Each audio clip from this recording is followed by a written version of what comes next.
Welcome to an analysis of the short story Lispeth, written by Rudyard Kipling in 1886. In this analysis, we will talk about the title of the story, we will talk a little bit about Rudyard Kipling, we will give a short summary of the story, and we will talk about the setting and characterization of three characters in the story, Lispeth, the Englishman, and Chaplin's wife. We will also talk about the theme and message, and in the end we will touch upon the opinion of the author that is shown in the story. Title Lispeth is the main character's name. She was baptized by the chaplain as Elizabeth, but Lispeth is the hill or fairy pronunciation in the story. The meaning of the name, we looked up the meaning of the name, and it said that it means the oath of God or goddess satisfaction, which relates well to the story because Lispeth has an admiration for Christianity, and she takes her beliefs very seriously. Rudyard Kipling was a British journalist and author. He was born in India and sent to boarding school in England when he was 6 years old. When he was done with his education, he actually moved back to India. So a lot of his work is concerned with Indian life and phrases the British Empire. Summary.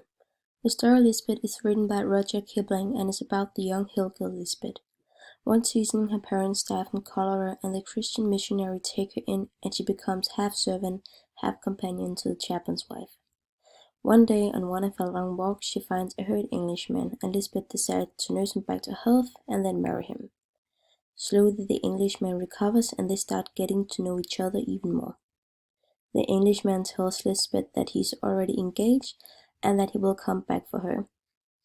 After several months, the Englishman has still not come back and Lispeth starts getting upset, and she is now told that he will not come back for her. Lispeth then decides to return to her own people and never come back. The beginning of the story is set in Sutlej Valley, where Lispeth is born by her biological parents. Lispeth's parents actually die from cholera one year, and this may indicate that the family, Lispeth and her biological parents, wasn't living in a very hygienic environment. Cholera is a sickness that you get from drinking unclean water, drinking water with E. coli in it.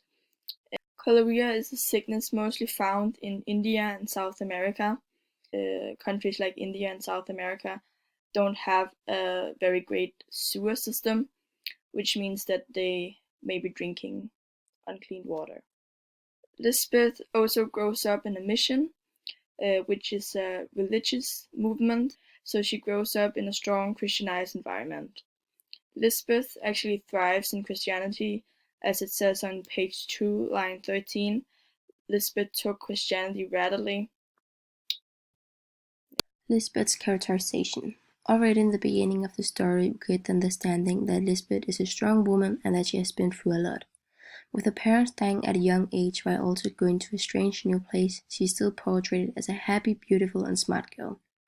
An example of that is on page 2, line 18, where it says, "So she played with the chaplain's children and took classes in Sunday school and read all the books in the house and grew more and more beautiful like a princess in fairy tales." We also hear about her outer beauty and appearance on page 2, line 6.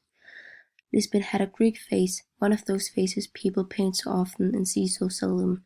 She was of a pale ivory color and for her race extremely tall. Even though we get the impression that Lispeth is strong, she also seems like a sensitive person, and when she lets someone in it means a lot to her. For example, she seems to have a close relationship to the chaplain's wife and Lispeth trusts her. The chaplain's wife is a motherly figure to Lispeth, therefore when Lispeth finds out she has lied to her about the Englishman coming back, Lispeth all of a sudden feels very betrayed and hurt. So hurt that she immediately gives up on Christianity, which is a very powerful reaction. Relationships and feelings. One of the people that Lispeth meets in the story is a young Englishman, and we know that Lispeth has strong feelings for him, and they seem close, with the long walks and talks. At the same time, their relationship seems accidental and shallow. Lispeth is also the one who puts in the effort, while the Englishman doesn't really seem to care that much about her, as we are also told in the story on page 3, line 30, where it says, "It meant nothing at all to him, and everything in the world to Lispeth." Characterization of the chaplain's wife. The chaplain's wife in the story is presented as being a proper woman who sticks to her beliefs and any rules that might follow. For example, on page 3, line 36, the chaplain's wife being a good Christian and disliking anything in the shape of fuss or scandal. This means that she stays out of trouble and she sticks to the rules with Christianity and what a proper Christian is. The chaplain's wife is a motherly figure to Lispeth, and she is kind of the one showing Lispeth what a good Christian is and what Christianity is all about and like how you behave and stuff. But we also get the impression that the chaplain's wife don't really know what to do with Lispeth or how to behave around her. And the chaplain's wife has a hard time accepting Lispeth as a new member of their family. For example, on page 2, line 16, and the chaplain's wife did not know what to do with her. Somehow one cannot ask a stately goddess 5 feet in her shoes to clean plates and dishes. Chaplain's wife um, feels like she can't ask Lisbeth to do the dishes and to do work around the house. The Englishman characterization.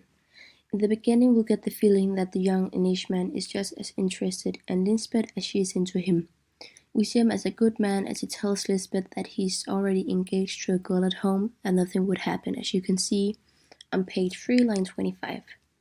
He laughed a good deal and said it was pretty romantic, a perfect ideal of the Himalayas, but as he was engaged to a girl at home, he fancied that nothing would happen.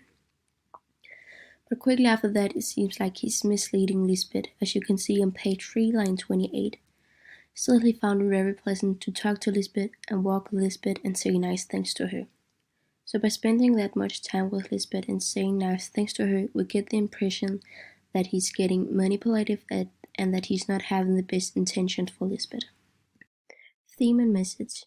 When we think of the story Lispeth, we quickly associate it with the theme rites of passage.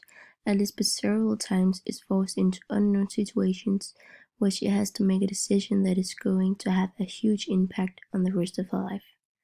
For example, her parents dying at a young age, Lispeth is forced to go to the Christian missionary where she grows up. Another example is when Lispeth is lied to by the chaplain's wife.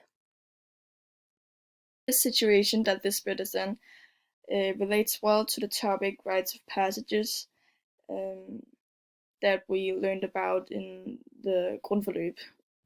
In the topic rites of passages, we were shown this picture of a girl riding on a bike on a road, approaching this darker side road. We thought that this picture relates well to the story and the situation that Lispeth is put in when she is betrayed by the chaplain's wife. She stands between the decision of staying with the chaplain's wife and the chaplain and the Christianity and everything that she's familiar with in her normal life, or if she should leave the missionary and go to her old people and her old tribe, which is kind of this darker, unknown area, unexplored area that seems scarier, but maybe it's for the better, or if she should stay on the straight road that she's familiar with and stay in Christianity. So Kipling's opinion on the British Empire in the story, we found really hard to figure out what he actually thinks about the British Empire. But in the story, Lispeth, it seems that Kipling is trying to portray the Christian missionary, like the one who colonized India, as a very dishonest religion, because Lispeth is lied to by Christianity and decides to go back to her old tribe. It seems that Kipling is trying to portray that Christianity is a dishonest religion and like a kind of like a bad religion, like they are not as good as they say they are. And that's what we think that he is trying to say in the story.